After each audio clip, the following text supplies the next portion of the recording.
waaw maa ngi lay nuyuwaat di nuyu bu baax sama sëriñ. Cheikh Ahmad Tidiane maa ngi koy saar baax.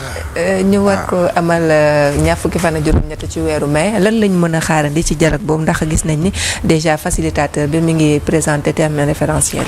jërëjëf jàpp naa ni d'abord ce qu'il faut saluer mooy li nga xam ne mooy instauration journée 28 mai. ñu def ko journée du dialogue te président Macky Sall moo ko fi defoon. waaye ki ko wutu ba mu ñëwee dafa ànd si li nga xam ne moo di véritablement continuité boobu te jàpp naa ni lu am solo et c'est ça véritablement la République. Et l'autre élément mooy li nga ko wax effectivement tabb nañu un facilitateur à la personne de docteur Cheikh Gueye.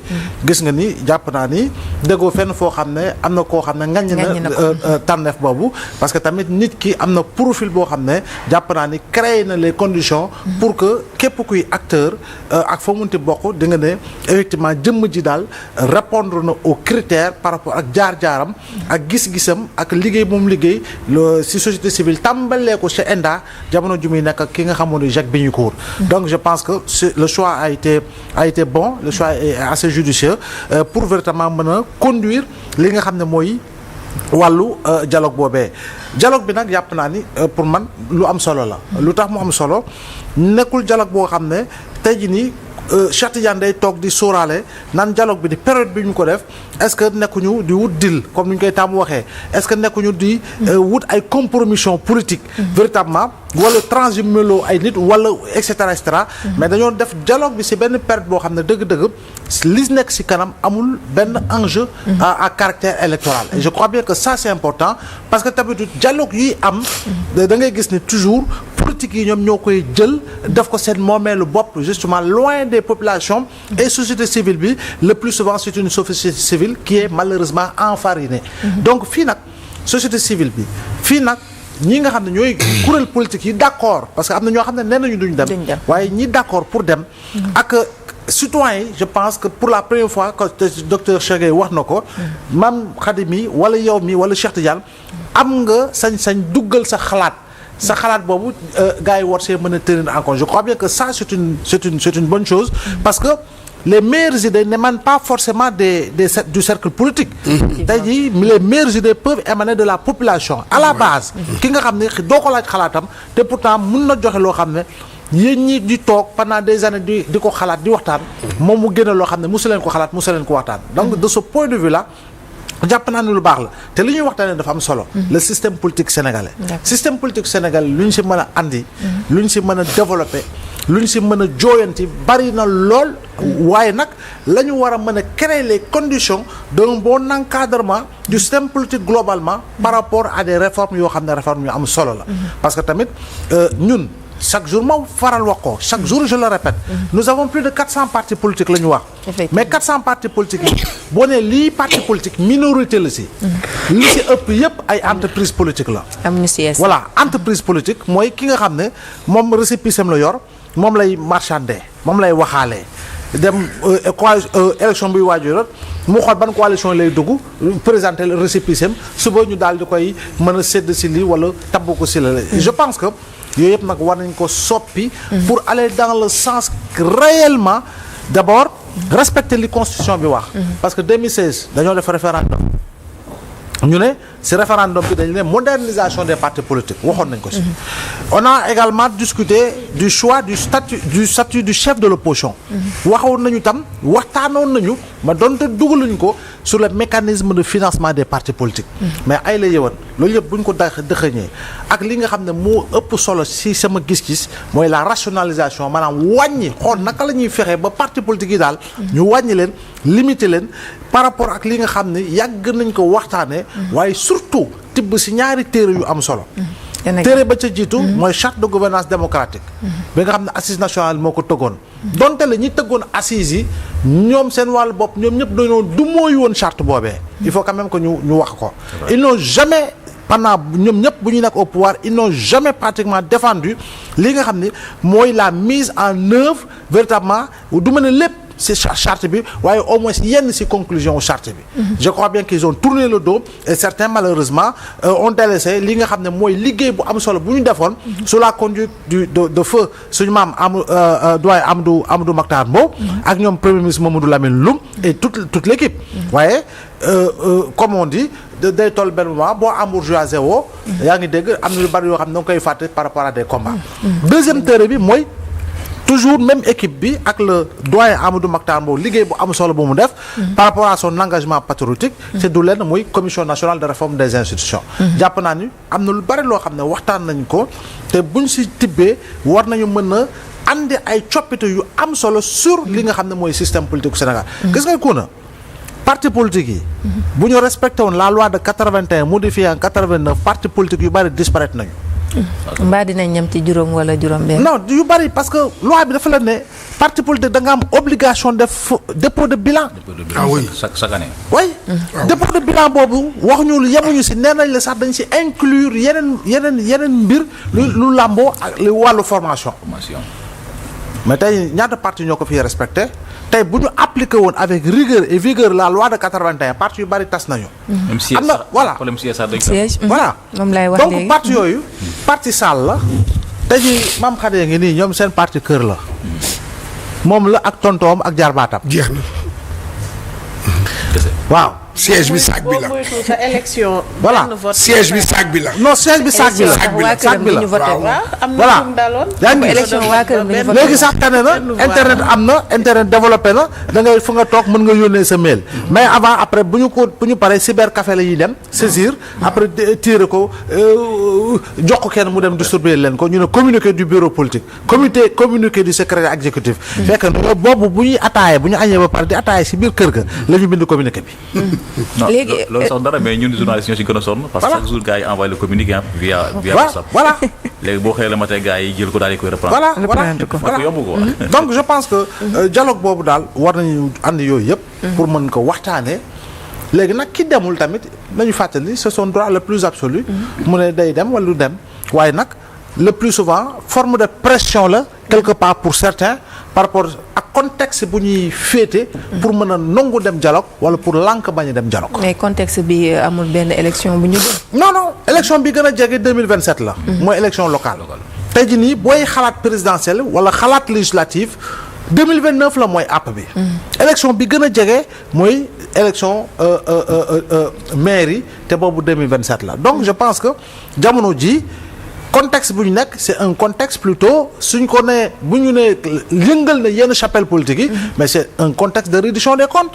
mais quoi de plus normal qu'une réduction des comptes. ñun fii rek ngay dégg ñu ne réduction des comptes ñu def ko coow loo xam ne dañu naan non ce n'est pas normal ñuy topp Seydina Omar te njort nañu Seydina Omar luubal na 5 milliards. ñu ne non am ñu droit waruñu see wax. Nicolas Sarkozy mi ngi nii président du woon président France. ñaata procès il en est à son pratiquement 5e procès. te xoolal bi li ñu koy toppee ça date de 2011. mooy l'affaire du financement libyen. ñun fii nag ñun nee nañu non nañu xeeb milliards. wax naa ko fii chaque jour je le répète la répétition étant pédagogique Cheikh Tidiane mii bu doon pour mu am 1 milliard di fayeeku 2 millions par mois 2 millions yi muy fayeeku saa yi bu ko jotee da koy dugal si waxane du si toj ñatt dërëm il faut mu dajale ko 41 ans pour am 1 milliard. mi ngi noonu de doy na waa de kon dialogue bi ñu jëm kon mën nañ jàpp ni am na yenn poñ yoo xamante ne bu ñu ko daal di jubbantee xëy na dina gën a ñoŋal li nga xamante ne moo di démocratie Sénégal. non fondamentalement parce que tey jii nii nous sommes dans un trou noir tey boo xoolee landerneau politique u Sénégal da nga naan mënoo da ngay réer parce que xamutoo kan mooy kan. ñan ñooy ñan parti mer ngemb yi fu nekk la ñuy juddoo. ak yenn idéologie sax idéologie parce que dañ la naan non idéologie xewi na non idéologie xewiwul. c'est-à-dire que nit ku ne même boo ñëwee si fii nga xam ne moo di diine islam tey jii nii Seydina Omar dafay réclamer wu ne moom école Malik la nekk. kële da la naan si Hanbal laa jëfandikoo kii da la naan si Jaafar laa jëfandikoo et cetera kon boog idéologie. fondamentalement si li nga xam mooy politique mënut a ñàkk am parce que on ne peut pas avoir une vision qui n'est pas basée sur une idéologie propre. idéologie boobu nag ñun ñoo koy tropicaliser ak suñu ay réalité ñu suñu taarix suñuy ay tradition ñu ñoo koy adapté par rapport ak suñu gis-gis au Sénégal suñu gis-gis en Afrique nekkatul idéologie yi nga xam ne en réalité moom lañ daan partagé boo demee fële Russie boo demee France wala boo demee Belgique mais mun nañu adapté idéologie yooyu par rapport ak suñu réalité waaye nag méngale ko ak li nga xam mooy gis-gisu jamono waaye tey idéologie mënuloo toog nga ne non man basé wu ma si benn idéologie wu nekk ma si benn idéologie mais je pense que loolu pour man moo andi lii yëpp ñuy dund tey jii nii bu ñu amoon idéologie yi nga xam ne développé nañ ko effectivement la social-démocratie existe toujours au Sénégal tey boo jëlee l'AFP c'est la social-démocratie tey boo jëlee le PS c'est la social-démocratie le libéralisme existe l'APR ancienne formation au pouvoir ak ka jiitu si pouvoir c'est des libéraux muy parti démocratique sénégalais il y a l'idéologie de gauche incarnée par certains qui malheureusement je dis bien malheureusement dañoo abandonner les idéaux de gauche pour véritablement s'aligner à droite parce que la gauche n'étant plus la gauche a préféré une gauche de droite à droite. yaa ngi wallaahi taala waxante ko de. loolu mooy ñu si bari. si gauche bi donc pour dire que loolu yëpp il faut que ñu réadapter ko pour que nit ñi dem waaye nag lan mooy tax en réalité mu am jonction parce que il faut qu'il y ait jonction pour que les grands ensembles puissent se retrouver je rappelle vers 2007 à peu près mun naa juum si année bi mais Moustapha Niasse recevoir na fi Robert Sagna bu RSD TDS jamono jooju pour voir les conditions de la reconstruction de la social-démocratie malheureusement la montagne a accouché d'une souris moom Moustapha Niasse recevoir na su ma jëmul dem si yàlla Djiboka toujours dans le cadre de la reconstruction de la social-démocratie parti socialiste bu ilaa ñenn ñu bàyyee ko parti socialiste dajewoon nañu itam pour cela gauche bi vers 2008 dajewoon nañu c'est autour d'un collectif pour la reconstruction de la gauche qui s'était fortement émietté donc mais booy xool toujours dafa am avantage yu ñuy jiital mooy préban mooy strapontin mooy poste yi tey jii nii su ma demee jëbbal sama bopp attention investir bu jotee man maay chef de parti bi man maa war a dugg waaye su ma jëbbalee sama bopp mais kon duñ ma dugal maay chef de parti bi du ma joxe du ma xajale parce que bu ñu waree tànn DG wala PCA wala ministre man maay chef de parti maay dugg donc marchandage boobu dafa yàq lu bari si li nga xam ne mooy gis-gis bu ñu war a am sur le plan de l'engagement politique. en même temps aussi du temps de Macky ak Wade ñoom chef de parti yi dañ leen doon jox ay ndàmpaay. waaw 30 millions. waay daan nañ la 30 millions par fin du mois. waaw mais ba si nguur gu fi jógee. ba si nguur gu fi jógee parce que n'oublie pas qu'à l'origine de l'éclatement de la LD. c'est les 30 millions. te bu dee LD jamono jooju moom kese moo doon am 30 millions masama ak yeneen parti yi kon ñaata lañu doon am. moo tax gis nga malheureusement loolu dafa ñëw infester kuréelu politique ba créer une pathologie à caractère financière pathologie à caractère financier yooyu dafa produire des drogués d'argent. Abdoulaye li ma bëggoon laaj mooy que dialogue boobu nga xam ne gars yi ñu ngi ko far a amal xam naa fii ak semaine prochaine te gis nañu am na ci ay partis politiques yoo xam ne commencé nañu dégager wu ñoo wax ne dañu fas yéene dem mais par contre am na ci parti yoo xam ne nii fu mu toll dañoo xaw a réticent mais parti bi ci gën a am solo mooy parti bi de APR ñu bëri ñu ngi njort ne ndax daañu dem wala duñu dem ak réduction des comptes bi ndax yaakaar nga ne parti bi de APR war naa mën a ñàkk a dem ci dialogue boobu la alors que ki nga xam moo di seen mentor moo ko initié. waaw mais man jàpp naa ni fu mu toll nii effectivement journée du 28 mai ñoom ñoo ko initié man jàpp naa ni alliance pour la république moom war na def la dichotomie maanaam war na def séparation entre li nga xam ne mooy principe d'engagement bi jëm si li nga xam ne mooy dialogue ak li nga xam ne mooy principe de réduction des comptes il faut quand même ñu xaajale ñaar yooyu. te ñoom bu ñu ko xaajalee dinañu fàttali démb rek yàggul bi ñu doog a yegg si nguur gi. au contraire lii moo gën a juste par rapport ak li nga xam ne moo di wàllu respecter ak yelleef doomu aadama mais cours de répression de l'enrichissement illicite defe naa ne moo gënoon a doy waar parce que foofu tamit gis nga ko approche bi c'était obsolète c'était caduque te respecté wul ak yelleef doomu aadama si dara donc yooyu yëpp ñoom bu ñu ko jëlee ak xool fu ñu doon waxee si wàllu reddition des comptes doon wax demande sociale et cetera ak fu ñu jaar ak Sénégal yi ak kuréelu politique yi man jàpp naa ni ñoom par rapport ak expérience bu ñu am ci gouvernance pendant 12 ans xëy na am nañu leur mot à dire dans ce dialogue là mais xam nga bu dee dialogue boo xam ne da nga ko def pour mën a libérer diw wala dialogue bi da nga ko def pour mën a transhumer loo ñii ak ñii ak ñii. defe naa ni gis nga fondamentaux yi foofu dafa am loo xam ne dafay ruus maanaam dañ koy perte ci fondamentaux yi mais jamono ji jàpp naa ni ñoom seen wàllu bopp ak li mënti xew parti la boo xam ne dooleem wàññeeku na bu baax. lu si lu bari parce que tamit bu ñu fàtte ni que leen jiite nekkul candidat tànn na candidat moo jël deuxième avec 34% waaye moom si wàllu boppam wëlbatiku na nekk tête de liste. même bu fekkee baatul campagne du point de vue de l'Assemblée am na lu muy représenté mais mujjul am groupe parlementaire. donc y a une dégringolade politique et une dégringolade électorale. il faut quand même loolu ñu accepter ko si ñoom par rapport à un émiettement boo xam ne xew na seen diggante parce que ñu bari dem nañu Mame Boye Diao demoon na ndem si yàlla Mohamed Dionne demoon na Aliou Ngouille Ndiaye demoon na ak ñeneen ñoo xam ne topp nañu ñooñu dem tafu si ñoom te bàyyee ko benn bokk yaakaar wala benno fii nga xam ne moo di APR Amadou Ba bu mu taxawee APR dafa xaajali ko am na ñoo xam ne dañoo croiser les bras jàppale wu ñu ko si dara am ñoo xam ne dañoo bàyyi APR dem ànd ak moom si présidentielle bi ba pare wëlbatu ko démissionné APR ne ko kaa ñu ànd créer li nga xam ne moo di parti politique gis nga kon am na lu bari loo xam ne si dooleem la donte la man j'ai l'habitude de dire que si présidentielle bi Amadou Ba a été poignardé par les gens de son propre camp malheureusement donte le boo doon xool lii xew ak li nga doon njort doon na difficile lool que le candidat du président Macky Sall war a mën a imposer wu si li nga xamoon di présidentielle bi ak contexte bi nu mu demee woon ak li fi xewoon lépp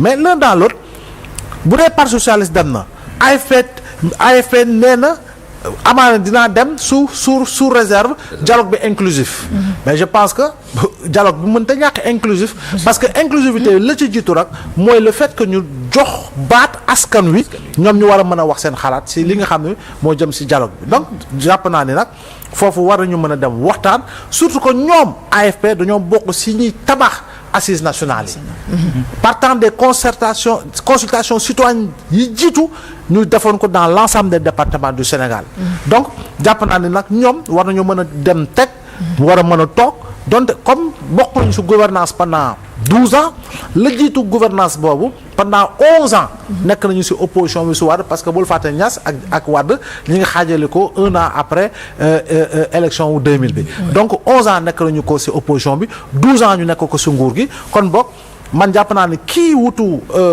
Moustapha Niass di Mbaye Dione ak expérience bi mu am représentativité mu am parce que depuis 2009 il faut le reconnaître il a construit une base au niveau de Ngoundiane parce que depuis 2009 la fal woon maire dans le cadre de la coalition Benno Siggil Sénégal te booba léegi mu ngi cee li nga xam ne mooy di base am kon nit kooku bu jiitee tey parti nekk ndaw jàpp nekk député encore une fois war na mën a andi xalaat ak xam-xam kuréelu politique am si li nga xam moo di dialogue bi par rapport au système politique sénégalais idem pour d'autres formations politiques yoo xam ne àndoon nañu dans le cadre de Benno wala ñu nekkoon dans l'opposition sous Macky Sall mais la société civile ñoom pare nañu parce que ñoom daje nañu ak facilitateur bi di Cheikh Gueye waxtaan nañu te tënk nañu seen téere ba pare moo xam sous la dictée de direction de Babacar Gueye éminent constitutionnaliste ànd si ak ay yeneen acteurs comme Moundiaye Cissé de ONG 3D ñoom Babacar Fall Youssou Dao de GRADEC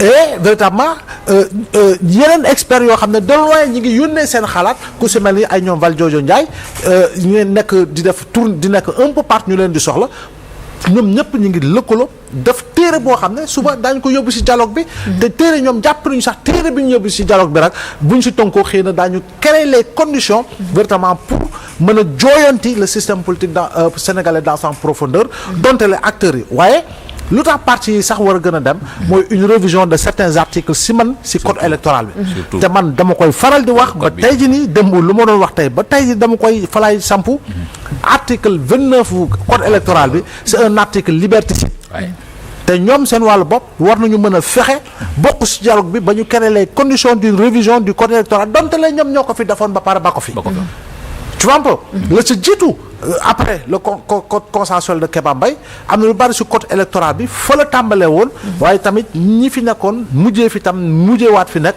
am na lu bari dañ ko bàyyi ci code électoral wala ñu yokk ci loo xam ne effectivement dafay gàllankoor ak yelleef doomu Sénégal pour mu war a bokk ci élection par rapport ak lenn loo xam ne dal na ci kawam. te moo dal Ousmane Sonko. article 29 bi. si article 29 boobu. kon boog ñoom baax na ñu war a mën a dem bos parce que yooyu dañ ko war a dindi ci code électoral bi pour mu gën a méngoog jamono. bulletin unique aussi. waaw ñoom waxtaanee nañ ko. te société civile bi ci wàllu boppam sax am na lu mu ci def ci ay wàllu proposition war ko yóbbu ci li nga xamoon ni dialogue bi. donc yooyu yëpp jàpp naa ne daal buñ ko kii mais ñu fexe daal ba nga xam ne parti moom. daañu ko defar. ba ñu mën a am chef de l'opposition. ba ñu war a mën a am ba ñu war a mën a am financement ci parti yi.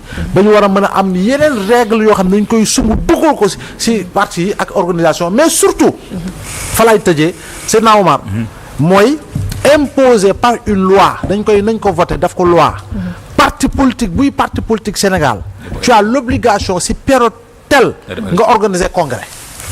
pourtant bokk na ci loi yi. waaw dañ ko du respecté ko. waaw nga organiser congrès boo xam ne dañuy def renouvellement pour mën a soppi ka ca kaw wala ñu maintenir ka ca kaw.